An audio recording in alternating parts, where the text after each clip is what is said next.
Second நான் அதை நினைச்சு ரொம்ப ஃபீல் பண்றேன். அன்னைக்கு நைட்டு நான் அந்த டிசிஷன் எடுக்காம இருந்திருக்கலாம்னு சொல்லிட்டு இந்த 2.5 வருஷம் நான் சீரியல் போனது ஃபுல்லா நான் உனக்கு தான் கொடுத்துருக்கேன். அது நான் ஒரு நாள் கூட நான் ஏன்டா அப்படின்னு நான் சொல்லி நினைச்சதே இல்லை. நான் உனக்கு அவ்வளவு உண்மையா இருந்தேன். யாராவது ஒருத்தர் எனக்கு ஃபோன் பண்ணி பேசுறீங்களா, இல்ல நீ என்ன சமாதானப்படுத்தணும்னு ஏதாவது ஒரு ஸ்டெப் எடுத்து வச்சியா? என்ன அட்லீஸ்ட் நிம்மதியா விடுடா. உனக்காக போய் என் அம்மாவெல்லாம் விட்டுட்டு வந்தேன் நான். எனக்கு எங்க அம்மா எவ்வளவு பிடிக்கும் உனக்கு தெரியும். எனக்கு எங்க அம்மா இல்லாம தூக்கம் வராது. அவங்கள என் பக்கத்துல படுத்துட்டு இருந்தவங்கள கையெடுத்து விட்டுட்டு உனக்காக வந்தேன் நான். எங்க இருந்து ஸ்டார்ட் பண்றதுன்னே சுத்தமா தெரியல. அவ்வளோ கோவம், அவ்வளோ வலிக்குது, பைத்தியம் முடிச்ச மாதிரி இருக்கு.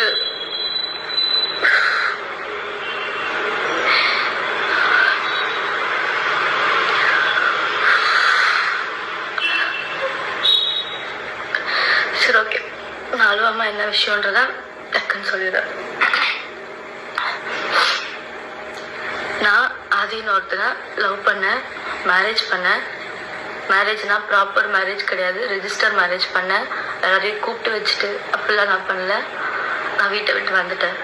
அவனுக்காக என் ஃபேமிலி, ஃப்ரெண்ட்ஸு, அப்பா, அம்மா, தம்பி எல்லாருமே விட்டுட்டு நான் போயிட்டேன். அவன் ஒரே ஒரு ஆளை நம்பி நான் போயிட்டேன். அது போகிறதுக்கு முன்னாடியே சார் வந்துட்டு நல்லா அது இதுன்னு பேசினாரு. பிஸ்னஸ் பண்ண போகிறேன், அதை பண்ண போகிறேன்னாரு. நான் அவனை ரொம்ப நம்பிட்டேன். ஐயோ, லவ் பண்ணுற பையன், இனிமே இவன் மட்டும்தான், நம்ம லைஃப்பில் வேறு யாரும் வரக்கூடாது, இவன் தான் அப்படின்ட்டு இருந்தேன். அப்போது அவன் பேசுனதெல்லாம் நம்பி அவன் இதுவாகிடுச்சு, லாஸ் ஆகிடுச்சு அப்படின்னு அடிக்கடி சோகமாக உட்காருவான். நான் பைத்தியக்காரி மாதிரி நான் போட்டிருந்தது எல்லாத்தையும் எடுத்துகிட்டு போய் கொடுத்துட்டேன் அவனுக்கு. செயின், கம்பல், நான் போட்டிருந்த ரிங்கு, காலேஜ் படிக்கும் போது எல்லாமே எடுத்துகிட்டு போய் கொடுத்துட்டேன். எல்லாம் எடுத்துகிட்டு போய் கொடுத்துட்டு சார் வந்துட்டு அப்போவே இந்த கேமிங் அது இதெல்லாம் சொல்லி போட்டிருக்காரு. எனக்கு அது தெரியாது. வீட்டில் ஒன்றொன்னா நான் ஒன்றொன்றுத்துக்கும் காணாமல் போனதுக்கு சாக்கு சொல்லிகிட்டே இருந்தேன். ஒரு கட்டத்தில் தெரிஞ்சு போச்சு. வீட்டில் தெரிஞ்சு அவனை கூப்பிட்டு திட்டி அடித்து நல்லா பயங்கர அடி வாங்கினான் அவனுக்காக. வீட்டில் அடித்து எல்லாம் பண்ணாங்க. பார்த்தா எடுத்துகிட்டு போய் எல்லாத்தையும் வித்துட்ருக்கு அப்படின்னு சொல்கிறான் என்கிட்டயே. நீ மற்றவங்க கிட்ட பொய் சொல்ல நடிடா, நான் உன்னை நம்பி தான் நான் கொடுத்தேன், எனக்கே தெரியாமல் அது எப்படி பண்ணேன்னு சொல்லி கேட்டு அது ஒரு பெரிய பிரச்சனை போச்சு. நான் அப்போ காலேஜ் ஃபஸ்ட் இயர் படிச்சுட்டு இருந்தேன். வீட்டில் தெரிஞ்சு போய் இப்படி உன்கிட்டயே நகை வாங்கிட்டு இப்படிலாம் பண்ணிட்டு இருக்க அந்த பையன் கரெக்டான பையன் கிடையாதுன்னா அவ்வளோ சொன்னாங்க, அவ்வளோ அடித்தாங்க, திட்டினாங்க. கேட்கல, யார் பேசுமே கேட்கல. நாங்கள் இல்லை அவனா அப்படின்ட்டு இருந்தேன். அப்புறம் நம்மளை வந்து பிரிச்சுருவாங்க, நம்ம ஒரு சைன் போட்டுட்டா நம்மளை யாருமே வந்து பிரிக்க முடியாது அப்படின்னு சொன்னால் எனக்கு அப்போ 21 தான் ஏஜ். அப்போ நான் ரொம்ப பெரிய தப்பு பண்ணிட்டேன் என் லைஃப்பில். இப்போ வரைக்கும் ஒரு செகண்டும் நான் அதை நினச்சி ரொம்ப ஃபீல் பண்ணுறேன். அன்னைக்கு நைட்டு நான் அந்த டிசிஷன் எடுக்காமல் இருந்திருக்கலாம்னு சொல்லிட்டு போயிட்டேன். நான் போனால் அவங்க வீட்லேயுமே வந்து சேர்த்துக்கல. ஃபுல்லாக அவனோட அங்கே இங்கேன்னு கோவில், சாப்பிடாம தூங்காம ட்ரெஸ் மாற்றாம ஃபுல்லாக சுற்றிட்டு நான் அந்த ட்ரெஸ்ஸோடவே நான் இருந்திருக்கேன். அப்புறம் அவங்க வீட்டில் ஒரு கட்டத்தில் வந்துட்டு சரி ஓகே அப்படின்னு சொல்லிட்டாங்க. போயிட்டு என்னால் அங்கே இருக்க முடியல. ஏன்னா இவன் வேலைக்கு போகல, நான் அவங்க வீட்டில் இருக்கேன். அவங்க வீட்டில் இருக்கவங்க அவங்க வேலைக்கு போயிட்டு வந்துட்டு எங்களுக்கு சாப்பாடு போட்டுட்ருக்காங்க. எனக்கு அது பிடிக்கல. நம்ம போகலாம், நம்மளை பார்த்துக்கலான்னு சொல்லிட்டு நான் கூட்டிகிட்டு வந்துட்டேன் சென்னைக்கு. வா நம்ம போகலாம், நம்ம வேலை பார்த்துக்கலாம் அப்படின்லாம் சொல்லிட்டு. அதுக்கு முன்னாடியே நான் ஸ்கூல் காலேஜ் நான் 10th படிக்கும் போதுலேருந்து மாடலிங்கு, ஷார்ட் ஃபிலிம்னு 10th படிக்கும் போதுலேருந்து நான் எல்லாமே பண்ணியிருக்கேன். நான் 10th +1 படிக்கும் போது வெப் சீரிஸ் பண்ணியிருக்கேன். அப்பத்துலேருந்தே எனக்கு இதுதான் நம்ம பண்ண போகிறோம் அப்படின்றது மைண்டில் இருந்துச்சு. காலேஜ் படிக்கும் போது நிறைய ஆப்பர்ச்சுனிட்டிஸ் வந்துச்சு. ஆனால் அம்மா வந்துட்டு இப்போதைக்கு நீ பண்ணாத, டிகிரி முடின்னு சொன்னதுனால நான் எதுவுமே பண்ணவே இல்லை. அப்போது நான் அப்போ வந்ததுக்கு அப்புறமா தான் இந்த மாதிரி சீரியல் சான்ஸ் கிடைச்சது. சீரியல் பண்ணேன் நைட்டு பகல்னு. சின்ன மருமகளுக்காக நான் அவ்வளோ கஷ்டப்பட்டிருக்கேன். நான் என்னோட எஃபர்ட் ஃபுல்லாக போட்டு நான் வந்துட்டு அதில் ஏதோ அது எனக்கு தெரியாததெல்லாம் தெரிஞ்சுக்கிட்டு நடிக்க தெரியல அது இதுன்னு எவ்வளோ அது இதுன்னு வந்துச்சு கான்ட்ரவர்சி எல்லாத்தையும் தாண்டி இப்போது ஏதோ சின்ன மருமகள்ன்ற ஒரு நல்ல சீரியலில் நான் இருக்கேன். அது பிகினிங் ஸ்டேஜ்லேருந்தே இவன் கூட இருக்கான். ஆனால் இவன் எதுவுமே பண்ணல. நான் மட்டும்தான் வீட்டில் வேலைக்கு போயிட்டு இருந்தேன். எங்ககிட்ட ஒன்றுமே கிடையாது. கொஞ்சம் கொஞ்சமாக வீடுன்னு போய் எல்லாமே ஒரு ஒரு பொருளாக வாங்கி ஒரு ப்ராப்பர் வீடாக எல்லாமே அப்படி ஃபுல்லாகவே ரெடி பண்ணது எல்லாமே நான் ஒருத்தி வேலைக்கு போனதுனால மட்டும்தான். நான் நைட்டு பகல்னு கஷ்டப்பட்டு அந்த காசெல்லாம் நான் உனக்கு தான் செலவழிச்சிருக்கேன். ஏன்னா நீ எனக்கு வேணும் உனக்காகன்னு இந்த 2.5 வருஷம் நான் சீரியல் போனதை ஃபுல்லாக நான் உனக்கு தான் கொடுத்துருக்கேன்.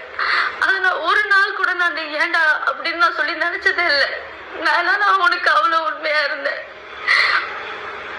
அதுவும் போனதுக்கு அப்புறமா தான் இந்த மாதிரி கேஸ் இருக்குன்னு சொல்லி சொன்னேன். சரி ஓகே ஃபியூச்சரில் அது நமக்கு பிரச்சனை இருக்கக்கூடாதுன்னு நான் தான் அந்த கேஸை வந்துட்டு திருப்பி இது பண்ணி சரி பண்ணணும்னு சொல்லி அந்த கேஸ்க்காக எவ்வளோ கடன் வாங்கி எவ்வளோ கொடுத்துருப்பேன். இப்போ வரைக்கும் நான் அந்த கடனை கட்டிக்கிட்டு இருக்கேன்டா.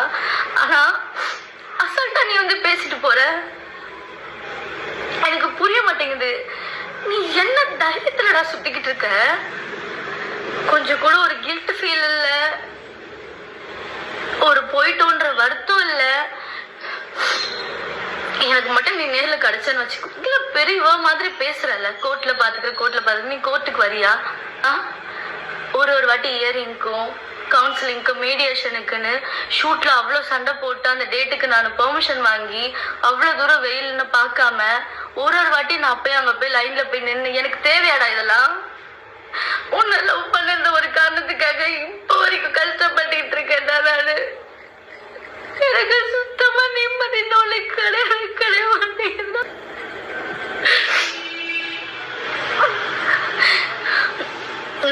நான் வந்துட்டு குழந்தை சாக்லேட் கொடுத்து என்ன சமாதானப்படுத்துறீங்க வீடியோ போட்டு. என் பெர்மிஷன் இல்லாம எப்படா நீ போடுவ? அந்த ஒரு வீடியோ போட்டோ எடுத்தது எல்லாமே நான் தான். நான் உன்னை நம்பிதானே இருந்தேன். நம்பிதானே அந்த போட்டோஸ் எல்லாம் எடுத்தேன். எப்படி என் பெர்மிஷன் இல்லாம உங்ககிட்ட போனும் இல்லாம எப்படி அந்த போட்டோஸ் எல்லாம் எடுத்த? உனக்கு போன்ல எல்லாமே தெரியும். உன்னோட பிரெயினை எந்த மாதிரிலாம் யூஸ் பண்ணணுமோ அதுக்கெல்லாம் யூஸ் பண்ணாம இப்படி சில்லறத்தனமான வேலைக்கெல்லாம் யூஸ் பண்ணி போட்டோஸை ஃபுல்லா எடுத்து அதை ஃபுல்லா போட்டு ஒரு சிம்பத்தி கிரியேட் பண்ணி ஸ்வேதாவோட புருஷன் நல்லா இருக்குல்ல உனக்கு இந்த டைட்டில்? சீ வெக்கமா இல்ல உனக்குலாம்? நீ யாரு? உன்னை யாருக்காச்சும் தெரியுமாடா? நீ வேலைக்குன்னு ஒண்ணு போயிருக்கியா? ₹1 அருமை தெரியுமாடா உனக்கு? நீ வேலைக்குன்னு ஒண்ணு போய் கஷ்டம்னா என்னன்றத பார்த்து அந்த ₹1 நீ வந்து பார்த்திருந்தீன்னா இன்னைக்கு இப்படி எல்லாம் உட்காந்து பண்ணிட்டு இருக்க மாட்டேன். எவ்வளவு பேரோட ஏமாத்திட்டு இருக்க. அதாவது என்னன்னா நீ இவ்வளவு பேர் ஏமாத்துன எனக்கு அது தெரிஞ்சிச்சு. நான் அதுல இருந்து வெளியே வந்துட்டேன். டிவோர்ஸ் கேஸ் கொடுக்குற எல்லாம் ஓகேடா. வந்ததுக்கு அப்புறமாவும் திருந்தாம இப்போ வரைக்கும் எவ்வளவு பேர் ஏமாத்திக்கிட்டு இருக்கடா. ஏண்டா ஜூனியர் ஆர்டிஸ்ட் வச்சு பேசுறாங்களா? அதாவது நீ யார வேணாலும் ஏமாத்தலாம், எத்தனை வாட்டி வேணாலும் ஏமாத்து. ஒரு நாள் நீ மாட்டுவேன்னு உனக்கு தெரியாதா? எனக்கு புரிய மாட்டேங்குது நீ என்ன தைரியத்துல சுத்துற. அதுவும் நான் சத்தியமா உங்க அம்மாவெல்லாம் நான் அவ்வளவு நம்பினேன்டா. நான் அவங்களை என் ஃபேமிலி மாதிரி பார்த்தேன்டா. நான் வந்துட்டேன். சரி யாராவது ஒருத்தர் எனக்கு ஃபோன் பண்ணி பேசுறீங்களா? இல்ல நீ என்ன சமாதானப்படுத்தணும்னு ஏதாவது ஒரு ஸ்டெப் எடுத்து வச்சியா? உட்காந்துட்டு ஒரு இதுல இன்டர்வியூ கொடுத்துட்டு இருக்கு. என்கிட்ட பேசுறா. என்கிட்ட பேசினியாடா நீ? அப்போ ஏன் நான் எங்க ஷூட்டுக்கு போறேன் என்ன பண்ற உனக்கு தெரியாதா? என்கிட்ட வந்து பேசினியா நீ? உங்க வீட்டுல ஒரு போன் கூட எனக்கு வரலடா. நான் வரும்போது கூட உங்ககிட்ட நான் எங்க வீட்டுக்கு கூட தெரியாம உங்ககிட்ட பேசிட்டு வந்தேன்டா. லாஸ்டா நான் வரும்போது எப்படி உனக்கு இப்படிலாம் பண்ண தோணுது? நீலாம் மனுஷனே கிடையாதுடா. எக்ஸ் ஒய்ஃப் சொல்லக்கூடாது. ஓ ஒய்ஃப் நானு. டேய் நீ வேணான்னு சொல்றதுன்னா நான் டிவோர்ஸ் வரைக்கும் வந்துட்டு இருக்கேன். என்னாலும் பரவாயில்ல, இது என்ன எக்ஸ்ட்ரீம் போனாலும் பரவாயில்ல, என்னாலும் பரவாயில்லன்னு சொல்லிட்டு நான் இப்போ வரைக்கும் ஃபைட் பண்ணிக்கிட்டு இருக்கேன்டா. நீ வேணான்னு சொல்லிட்டு நான் ஃபைட் பண்ணிக்கிட்டு இருக்கேன். உனக்கு அது தெரியுதா? எனக்கு நீ வேணாம், எனக்கு உன்ன பிடிக்கல. இப்படி ஒரு கேவலமான ஜென்மம் என் லைஃப் பார்ட்னரா எனக்கு தேவையில்ல. அதுக்கு என்ன கெட்ட பேர் வந்தாலும் பரவாயில்ல, என்ன ஆனாலும் பரவாயில்ல. இது வரைக்கும் நீ பண்ணாதது ஒன்றும் புதுசா பண்ண போறது இல்ல. உங்கள்கிட்ட என்ன இருக்கோ, என்ன ப்ரூஃப் இருக்கோ, என்ன நீ பண்ண முடியுமோ பண்ணு, சரியா? எல்லாத்துக்குமே நான் ரெடியா இருக்கேன். ஆனா நீ இப்ப வரைக்கும் திருந்தாம எல்லாரும் இன்னும் ஏமாத்திக்கிட்டு இருக்க பாத்தியா? அதெல்லாம் பார்க்கும் போதெல்லாம் என்னால முடியலடா. ஐயோ கடவுளே. அப்புறம் நீங்க பாக்குறவங்க எல்லாருக்கும் ஒரு விஷயம் சொல்றேன். சார் வந்து இன்டர்வியூல ஒரு இன்டர்வியூல ஒரு கதை ஒண்ணு சொல்லிக்கிட்டு இருக்காரு. அந்த கதையில எது உண்மை எது போயின்னு நான் சொல்றேன். தாமரமா உன்னை கூப்பிட்டு பாப்பா கேம் விளாடலான்னு சொல்லி கூப்பிடுறாங்களா? அவங்களுக்கு ஏதாவது தெரியுமா? போன்ல இன்ஸ்டாகிராம்ல ஏதாவது தெரியுமா? அந்த கேம் அந்த வெப்சைட் எதுக்குள்ள போகணும்னாச்சும் தெரியுமா? ஆனா நீ அதுல கரைச்சு குடிச்ச வேண்டாம். உனக்கு எல்லாமே தெரியும். உன்னை நம்பி அவங்க போனை எதுக்கு உங்ககிட்ட கொடுக்குறாங்க? உன்னை நம்பி தானே கொடுக்குறாங்க. அவங்களுடைய account number, ATM card password எல்லாமே உனக்கு தெரியும். அவங்க இன்ஸ்டாகிராம் ஐடி, அதுக்குள்ள ஒரு இதுக்கு என்னென்ன பாஸ்வேர்டு வச்சிருக்காங்க எல்லாமே தெரியும். எல்லாத்தையும் ஈஸியா மாத்திடுவேன். நீ தான் ஒரு 5 நிமிஷம் போனை வாங்கிட்டு எல்லாத்தையும் முடிச்சு விட்டுருவியே. அவங்க வந்து உன்னை கூப்பிட்டு கேம் விளையாடி ஃபர்ஸ்ட் டே அவங்க வின் பண்ணாங்க, செகண்ட் டே நீங்க வின் பண்ணீங்க, அப்புறம் லாஸ் ஆயிடுச்சு. என்னடா என்னடா கதை சொல்ற? வேற நல்ல கதை எழுதிட்டு வாடா. ஏண்டா நீ ஒருத்தர் சொல்லாம அவங்களுக்கு தெரியாதுடா எதுவுமே. எனக்கு தெரியும். நான் அவங்ககிட்ட சொல்லியிருக்கேன். இந்த விஷயம் உனக்கு கூட தெரியாது. நான் அவங்ககிட்ட சொல்லியிருக்கேன், முன்னாடியே சொல்லியிருக்கேன். இவன் முன்னாடி அந்த மாதிரி கேம் விளையாடிட்டு இருந்திருக்காமா, அது எனக்கு ஒரு வாட்டி தெரிஞ்சு நான் சண்டை போட்டு அன்னில அதுக்குள்ள போகவே கூடாதுன்னு சொல்லி நான் சொல்லியிருக்கேம்மா அப்படின்னு நான் அதை பத்தி சொல்லியிருக்கேன். கோவா போனப்போ அந்த விஷயத்த வந்துட்டு போலாமா பாப்பான்னு கேட்டதுக்கு நான் அவங்கள ஸ்டாப் பண்ணேன். அப்படி இருக்கவங்க வாப்பா வாப்பான்னு சொல்லி உன்னை கூப்பிட்டு போய் வாப்பா வாப்பான்னு கேம் விளையாடினாங்களா? ஆதி போதும், ஆதி ஸ்டாப் பண்றா. எவ்வளோடா பண்ணிக்கிட்டே இருப்ப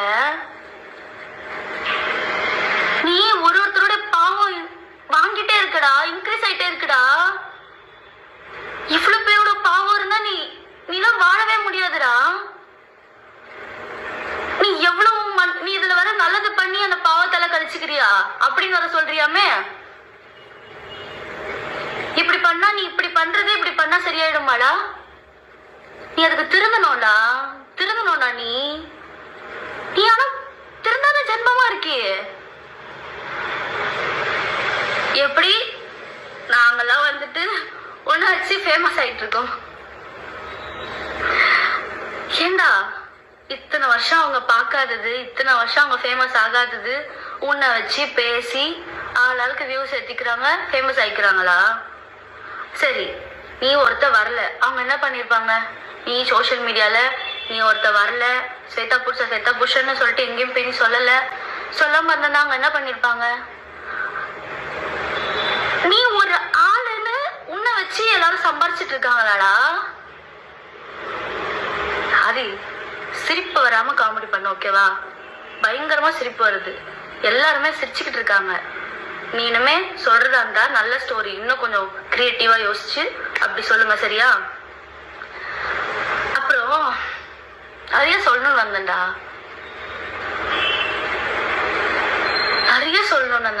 மறந்துட்டேன்டா. எனக்கு ஒரு பக்கம் கோபமா வருது, என்ன பண்றேன்னு தெரியலடா. நீ பைத்தியக்காரன் ஆக்கிக்கிட்டு இருக்கடா. ஆனா நீ ஊர்ல இருக்கவங்க எல்லாம் ஏமாத்துல அவங்க எல்லாம் ஃபேக்கு. மொத்த உலகமே உன்னை வந்துட்டு உன் மேல வந்துட்டு பொய்யான ஒரு விஷயம் சொல்லுது. இதெல்லாம் சரிடா. நான் உன்னை நம்பினல, உனக்காக தானே நான் இருந்தேன், ஒருத்தருக்காக மட்டும்தானே நான் இருந்தேன். என்னையும் ஏமாத்திட்டு தான் இருந்திருக்கேன். உன்னால ஒரு பொண்ணு செத்து போயிருக்காடா, அதுவும் ஃபேக்கு. நீ அவங்களுக்கு நிதி வாங்கி தர, அந்த ஃபேமிலிக்கு. அந்த பொண்ணுகிட்ட என்னடா பேசுற? அந்த பொண்ணு என்னடா சொல்லி பிளாக்மெயில் பண்ண? அந்த பொண்ணு சூசைட் பண்ணிருக்காடா, வீடியோ எடுத்து வச்சு. எப்படிடா உன்னால அதை பத்திலாம் யோசிக்காம ஜாலியா இருக்க முடியுது?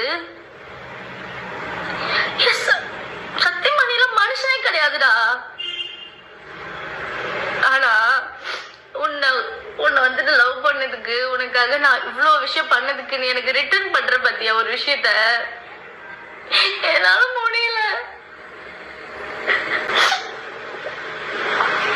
என்னால நிம்மதியா வேலை பார்க்க முடியல. எங்க போனாலும் நிம்மதியா இருக்க முடியலடா. என்ன ஃபாலோ பண்றியா, போனை ஹேக் பண்றியா, யார் யாருக்கும் என் கான்டாக்ட்ல இருக்கவங்களா மெசேஜ் அனுப்புறியா? ஏய், அப்புறம் என்னடா நீ இவ்வளவு பண்ணிட்டு நான் உன் கூட இருப்பேன்னு எப்படா நீ நம்புற?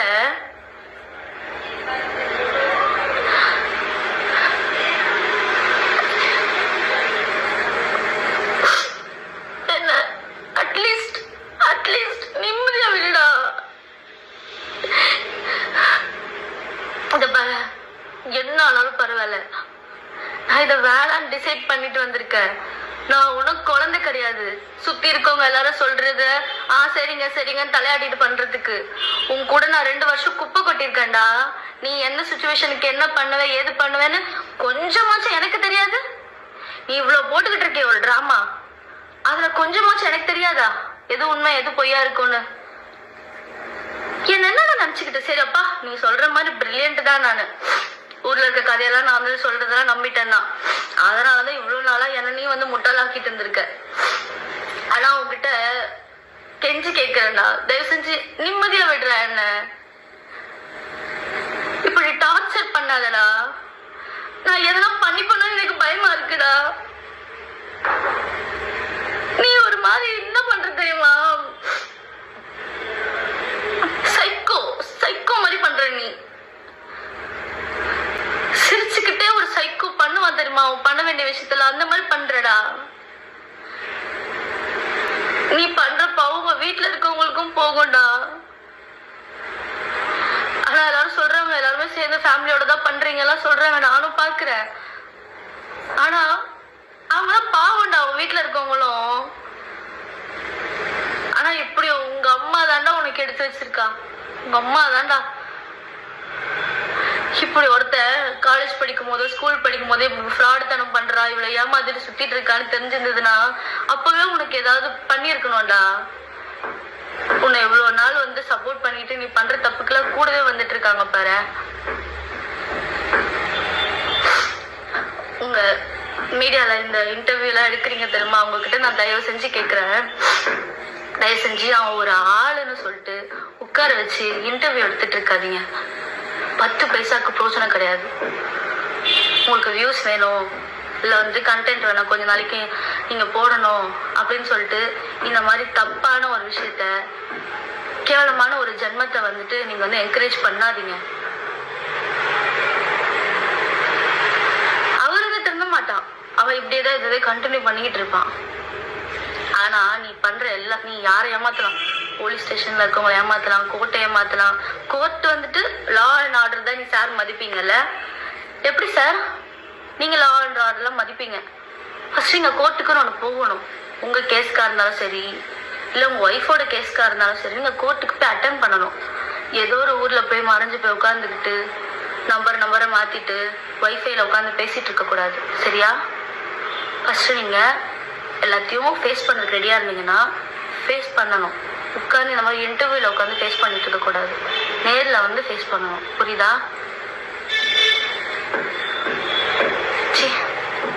எனக்கு அசிங்கமா இருக்குடா, உன்னதான் இவ்வளவு நாளா நான் லவ் பண்ணிட்டு இருந்தேன் நினைக்கும் போது.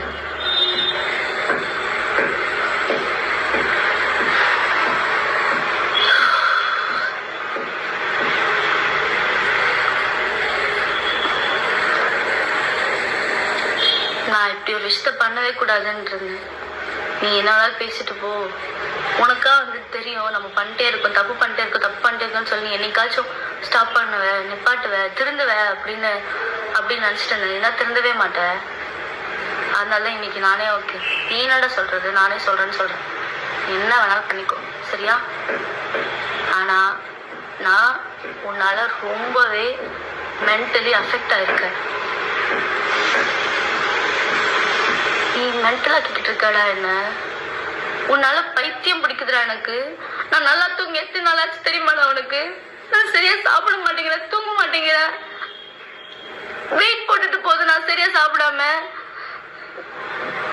என்னால ஃபுல் ஃபோக்கஸ்டா ஒரு வேலையை பண்ண முடிய மாட்டேங்குதுடா.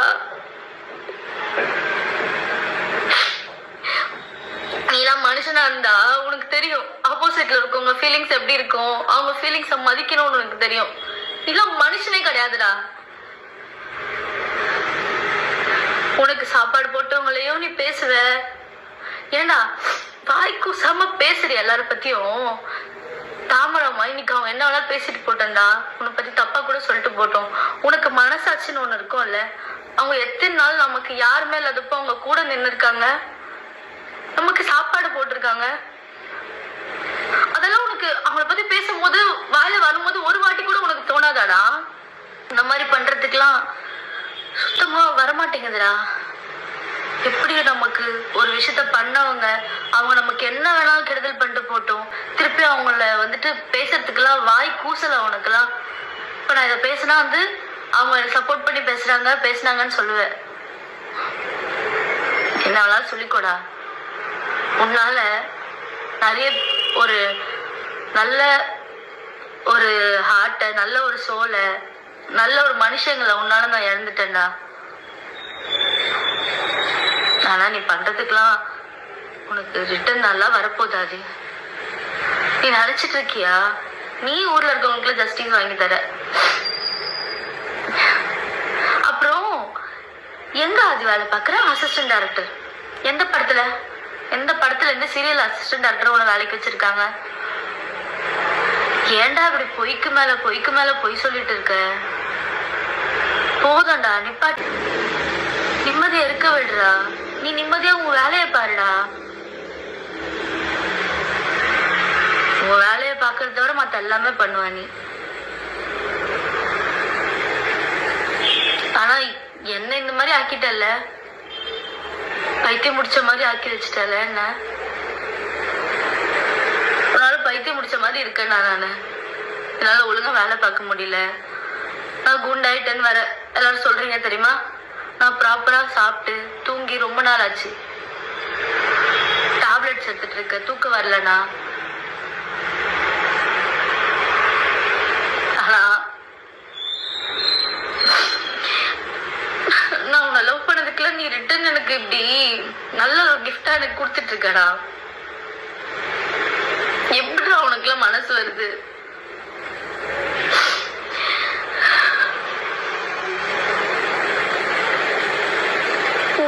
உனக்காக போய் என் அம்மாவெல்லாம் விட்டுட்டு வந்தேன் நானு. எனக்கு எங்க அம்மா எவ்வளவு பிடிக்கும் உனக்கு தெரியும். எனக்கு எங்க அம்மா இல்லாம தூக்கம் வராது. அவங்கள என் பக்கத்துல படுத்துட்டு இருந்தவங்கள கையெடுத்து விட்டுட்டு உனக்காக வந்தேன் நானு. நான் படிக்கல, என் டிகிரி கண்டினியூ பண்ணல, டிஸ்கண்டினியூ பண்ணிட்டு வந்துட்டேன். எல்லாமே விட்டுட்டேன்டா. இப்போ என் டிகிரி நான் படிக்க போறேன். நான் எக்ஸாமுக்கு அப்ளை பண்ணியிருக்கேன். எல்லாத்தையும் திருப்பி நான் ஃபர்ஸ்ட்ல இருந்து ஸ்டார்ட் பண்ணிட்டு இருக்கேன். இந்த 2 வருஷம் வேஸ்ட் பண்ணதெல்லாம் திருப்பி நான் எடுக்கணும்னு ட்ரை பண்ணிட்டு இருக்கேன். என்ன நிம்மதியா விடுடா. நீ வேணான்னு சொல்லி நான் ஃபைட் பண்ணிட்டு இருக்கேன் ஆதி. நான் திரும்பி வரமாட்டேன். நீ வேணான்னு நான் ஃபைட் பண்ணிக்கிட்டு இருக்கேன். நான் ஒன்றும் உன் ஒய்ஃப் கிடையாது. அது கோர்ட் டிசைட் பண்ணட்டும். கோர்ட் ஒன்று வற்புறுத்தி என்னை வந்துட்டு உன் கூட வாழ வைக்க போகிறது கிடையாது. நீ வேணான்றதுக்கு நான் எங்கே போய் என்ன ஃபைட் பண்ணாலும் பண்ணுவேன். நீ எனக்கு வேணாம். சும்மா ஒய்ஃப்னு பேசிட்டு தெரியாத. சி இப்படி வாய் குசாம உனக்கு நீ மனுஷனே கிடையாதுடா. எனக்கு உன்னை பத்தி திட்டத்துக்கு அந்த ஒரு வார்த்தை தானே வாயில வருது. இல்ல மனுஷ ஜென்மமே கிடையாதுடா. நீ பண்ற தப்புக்கெல்லாம் ப்ரூஃப் இல்லைன்னு ஜாலியா சுத்திட்டு இருக்கியா ஆதி? கடவுள் எல்லாத்தையும் பார்த்துட்டு இருக்காருல ஆதி. அவரு யார் யாருக்கு எதாவது எப்பப்போ கொடுக்கணுமோ அதான் அப்பப்போ கொடுக்கதான் போறாரு. நீ பார்க்கதான் போற பாரு. நீ யார வேணாலும் ஏமாத்தல, அவர் ஏமாத்த முடியாதுல்ல. தயவு செஞ்சு எல்லாத்தையும் கெஞ்சி கேட்கிறேன். இந்த மாதிரி தப்பான ஒரு விஷயத்த, இந்த மாதிரி தப்பான ஒரு ஆளை என்கரேஜ் பண்ணாதீங்க. உட்கார வச்சு அவனை வந்துட்டு இன்டர்வியூ எடுத்துட்டு இருக்காதீங்க.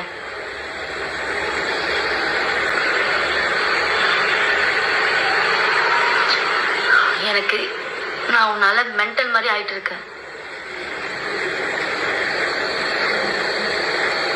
என்னால நீ பண்ற டார்ச்சர்ல நான் ஏதாவது பண்ணிக்க போறேன்டா. உனக்கு புரியுதா? எங்க வீட்டுல பயப்படுறாங்க நான் ஏதாவது பண்ணணும்னு.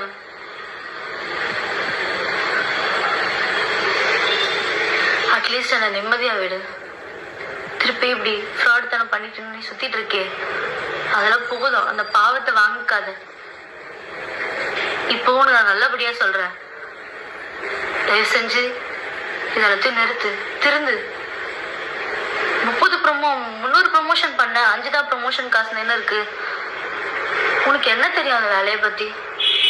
காசு வருது, சார் வேலை பார்ப்பாரு, நீ எல்லாருக்கும் சம்பாரிச்சு கொடுத்துட்டு இருக்கல. ஃபர்ஸ்ட் வேலைக்குன்னு ஒன்று போடா, கஷ்டப்பட்டு ஒரு 10 ரூபாய் நீ வாங்கினீன்னா அந்த 10 ரூபாய் எவ்வளோ பெரிய விஷயம்னு உனக்கு தெரியும். எல்லாமே ஈஸியாக கிடைச்சிடணும், வந்துட்டு ஸ்மார்ட் ஒர்க் பண்ணுறேன் அப்படின்னு ஃப்ராடு தனம் பண்ணிட்டு சுற்றிட்டு இருக்காத. இதுக்கப்புறமாவும் நீ இதை தான் கண்டினியூ பண்ண போகிறேன். நான் ஒருத்தி சொல்லி இந்த வீடியோ போட்டு ஒன்றும் மாற போகிறது கிடையாது. ஆனால் நான் உன்னால் அஃபெக்ட் ஆகிட்டு இருக்கேன். அதை நான் உங்கள்கிட்ட சொல்கிறேன். உங்கள் எல்லாருக்கிட்டையுமே நான் சொல்கிறேன், நான் ரொம்ப அவனால் அஃபெக்ட் ஆகிட்டு இருக்கேன். எனக்கு எதனா ஒன்று ஆச்சுன்னா கண்டிப்பாக அதுக்கு அவன் மட்டும்தான் காரணமாக இருப்பான்.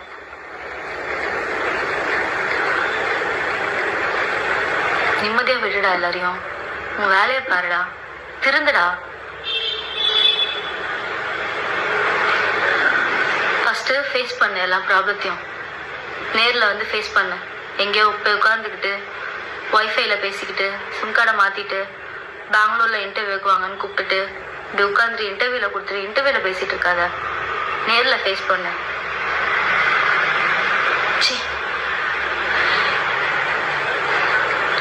உன்னெல்லாம் என்ன சொல்றதே தெரியலடா எனக்கு. உன்னை லியோ செத்து போயிட்டாரு, இப்போ பார்த்திபனா நீ உன்னை நீ இந்த ரேஞ்சுக்கு வச்சு பேசிட்டு இருக்கடா. இவ்வளோடா நீ, இவ்வளோதான். ரொம்பலாம் அப்படிலாம் வச்சு பேசாத. அவ்வளோ பேர் ஆள்லாம் கிடையாது நீ. ஒருத்தவங்களோட ஃபீலிங்ஸை, மனுஷங்களை, மரியாதை, இது எதுவுமே உனக்கு வந்து எப்படி மதிக்கணும் இது எதுவுமே உனக்கு தெரியாது. உனக்கு இது எதுவுமே சொல்லி கொடுத்து வளர்க்கல. என்னெல்லாம் அதெல்லாம் சொல்லி கொடுத்து வளர்த்துருக்காங்க. நான் சின்ன வயசுல இருந்து எப்படி வளர்ந்துருக்கேன் எல்லாமே எனக்கு தெரியும், என்னை சுத்தி இருக்கவங்களுக்கு தெரியும். என்னை எப்படி எல்லாம் சின்ன வயசுல இருந்து வளர்த்தாங்க. ஆனா என்னை இவ்வளோ வளர்த்து உன்கிட்ட போய் நான் வந்துட்டேன் பத்தியாடா. அதை நினைச்சாதான்டா எப்படி வளர்ந்த பொண்ணு தெரியுமாடா. நானு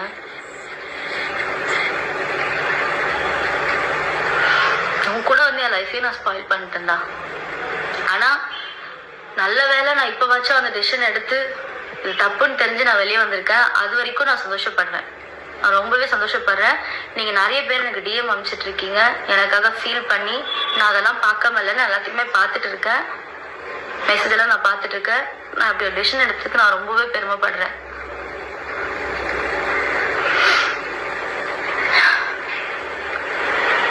போதும் ஆதி, ப்ளீஸ் நிப்பாட்டு, திருந்து. கவர்மெண்ட் போலீஸ் தயவு செஞ்சு இவன் மேலே என்ன ஆக்ஷன் எடுக்கணுமோ, இந்த ஃப்ராடை வந்துட்டு இன்னும் இது போய் கண்டினியூ பண்ணாமல் இருக்காமல் இருக்கிறதுக்கு நீங்கள் என்ன பண்ணணுமோ அதை பண்ணுங்க தயவு செஞ்சு. எனக்கு நீ டிவோர்ஸ் கொடுக்கல, அது நீ கோர்ட்டில் வா. கோர்ட்டில் வந்துட்டு நீ ப்ரூஃப் வச்சுருக்கீங்களா சார்? என்னவோ ப்ரூஃப்லாம் வச்சுருக்கீங்களாமே. கோர்ட்டில் வந்துட்டு இயரிங்னு ஒன்று அட்டன் பண்ணிவிட்டு அந்த ப்ரூஃப்லாம் கொடுங்க. நம்ம அதை கோர்ட்டில் பார்த்துக்கலாம். லா அண்ட் ஆர்டர் தான் வந்துட்டு உங்களுக்கு வந்துட்டு கரெக்டான தீர்ப்பு சொல்லல. நீங்கள் கோர்ட்டில் வந்துட்டு அதை வந்து ப்ரூவ் பண்ணுங்கள். இப்படி உட்காந்து இன்டர்வியூ கொடுத்துட்டு அதை ப்ரூவ் பண்ணிட்டு இருக்காதீங்க, சரியா? கோர்ட்டில் வந்துட்டு பாருங்கள். போதும், உன்னை பற்றி நான் அவ்வளோ பேசிகிட்டு இருக்கேன். அவ்வளோ பெரிய ஆளே கிடையாதுங்க. உட்காந்து தேவையில்லாமல் உன்னை பற்றி இவ்வளோ நேரம் உட்காந்து பேசிகிட்டு இருக்கேன். நான் இதில் அஃபெக்ட் ஆகிருக்கேன். எனக்கு நான் ஏதோ 5 நிமிஷம் நான் பேசிட்டு நான் கட் பண்ணிடுவேன்னு நினச்சேன். ஆனால் இப்படி என்கிட்ட இருக்க ஃபுல் எமோஷன் அப்படி வெளியே வரும்னு நான் நினைக்கல. அது உள்ள ஒரு மாதிரி அப்படி இருந்துச்சு. எனக்கு இப்போ ஃபுல்லாக வெளியே வந்ததுக்கப்புறம் எனக்கு ஒரு மாதிரி நிம்மதியாக இருக்குது. இதான் நான் அவனை பற்றி போகிற லாஸ்ட் வீடியோ. இதுக்கப்புறம் அவனை பற்றி பேசி தேவையில்லாமல் இன்ஸ்டாகிராமில் இவரை வச்சு நம்ம வந்து வியூஸ் எல்லாம் நம்ம ஒன்றும் ஏற்றிக்க வேணாம். நம்ம வேறு ஏதாவது நல்லதாக போட்டு நம்ம வியூஸ் ஏற்றிக்கலாம். இவ்வளோதான் இந்த விஷயத்தை நான் சொல்ல வந்தேன். நான் ஓகே ஆகிடுவேன். சீக்கிரமாகவே நான் ஓகே ஆகிடுவேன். நான் இனிமேல் என் வேலையில் என் ஹெல்த்தில் நான் ஃபோக்கஸ் பண்ணணும். என் ஃபேமிலியை நான் பார்க்கணும். நான் அந்த வேலையை பார்க்குறேன். தயவு செஞ்சு இவங்கிட்ட யாரும் ஏமாந்துடாதீங்க. நல்லா பேசி நல்லாவே ஏமாத்துவார் சார், நல்லாவே பேசுவார். தயவு செஞ்சு யாரும் இவன்கிட்ட பேசி ஏமாறாதீங்க. ஆல்ரெடி அஃபெக்ட் ஆகிருக்கவங்க, நீங்கள் அஃபெக்ட் ஆகிருக்கீங்கன்றது ஒருத்தவங்க மூலயமா வந்து சொன்னால் மட்டும் பத்தாது. வெளியே வந்து எப்படி அஃபெக்ட் ஆனீங்க ஏதானீங்கன்னு சொன்னால் தான் உங்களுக்காக ஏதாச்சும் பண்ணுவாங்க. தயவுசெய்து அதை வெளியே வந்து பயப்படாமல் சொல்லுங்கள். இவன் ஒன்றும் பெரிய இதாக கிடையாது. வெளியே வந்து சொல்லுங்கள். உங்களுக்கு என்ன கிடைக்கணுமோ, நியாயம் கிடைக்கணுமோ கிடைக்கும். அவன் பண்ணுற பாவம்லாம் அவனுக்கு கண்டிப்பாக ஏதோ ஒரு வகையில் இப்போ இல்லைனாலும் எப்போவாச்சும் அவனுக்கு கிடைக்க தான் போகுது. அதனால யாரும் எதுக்கும் ஃபீல் பண்ணாதீங்க. நாமெல்லாம் உண்மையாகவே நம்ம மனசு அப்படி இருந்திருக்கு. அதனால தான் இப்படி நம்ம ஏமாந்துருக்கோம். ஓகே, பரவாயில்ல, போச்சு. அதுக்கெல்லாம் வந்து ஃபீல் பண்ணாதீங்க. காசு தானே நம்ம சம்பாதிச்சுக்கலாம். அவன் கேவலமானவன், அசால்ட்டாக ஒரு நம்மளை ஏமாத்திட்டு சம்பாதிக்கிறவன். அவனை வந்துட்டு கடவுள் வந்துட்டு இன்னும் அப்படி விட்டுட்டு இருக்காருன்னா நமக்கு எப்போ கொடுக்கணுமோ கடவுள் அது அப்பப்போ கொடுப்பாரு. நீங்கள் எதுவும் ஃபீல் பண்ணாதீங்க. நல்ல வேலை இப்படி ஒரு இவனால இவ்வளோதான் அஃபெக்ட் ஆகிருக்கும், இவ்வளோதான் நமக்கு பாதிப்பு இருக்குன்னு நினச்சி சந்தோஷப்படுங்க. அப்புறம் வந்துட்டு இதை வந்துட்டு நான் என்னோட புலம்பலுக்காக மட்டும்தான் நான் இந்த வீடியோ போடுறேன். இதை வந்துட்டு பார்த்து தயவு செஞ்சு யார் யார் என்னென்ன பண்ணணுமோ அதெல்லாம் பண்ணுங்க. ஓகே, நான் ஓகே ஆயிடுவேன் நினைக்கிறேன். ஓகே ஆயிடுவேன். ஓகே, பாய். போதும், ரொம்ப பேசிட்டேன்னு நினைக்கிறேன். ஒரு மாதிரி டே பை டே நானும் இன்னைக்கு சரியாயிடும், நாளைக்கு ஓகே ஆயிடுவேன், நான் நாளையிலேருந்து எல்லாமே மாறிடுவோம் அப்படின்னு சொல்லி நான் அதாவது ஒரு கட்டத்தில் அவங்கவுங்களுக்கா தோணும், அவங்கவுங்க திருந்துவாங்க அப்படின்னு நான் நினச்சேன். இது பெர்மனெண்ட்டாக இந்த ஜென்மலாம் இப்படி தான் இருக்கும்னு தெரிஞ்சதுக்கப்புறமா என்னால் பொறுக்க முடியல. அதனால தான் இந்த வீடியோவை நான் வந்து எடுக்கிறேன். ஓகே.